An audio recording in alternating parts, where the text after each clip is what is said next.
Do you hate taking tests? 17-year-old Nikhil Goyal sure does. In fact, he wants schools to stop using tests entirely. How would you describe the current situation in high school? High school right now is a hot mess. And he thinks 40-minute math lectures aren't helping students learn.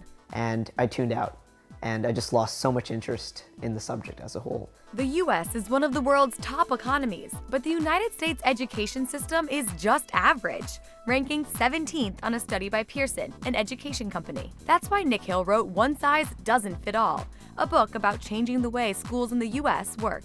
So why did you want to take on something as big as education reform? I think I really wanted to make a change in some system. And I think education, considering my school experiences, how really unfortunate they were, and how really depressing I felt in school, that I didn't want other children to really go through this the same way. Nikhil graduated early from Syosset High School in Woodbury, New York, and he's been going around the country speaking out about how young people can help fix our nation's education. And I became so disillusioned. I felt that my voice didn't matter, that people didn't want to listen to young people, and that there really needed to be a conversation that erupts nationwide, that young people should have a seat at the table. Nikhil says teens need to be the driving force toward change because problems within the school system hurt young people the most. It's not about tenure, it's not about the unions.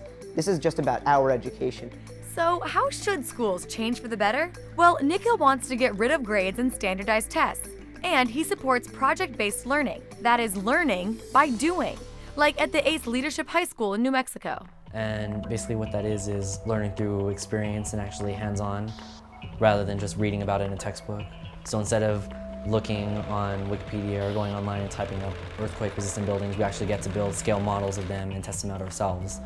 He wants teachers to act as facilitators and mentors, while students take charge of their education. I mean, everybody's born with this intrinsic motivation. You just have to nurture it and tend to it, but if you kill it, it goes away for a very long time.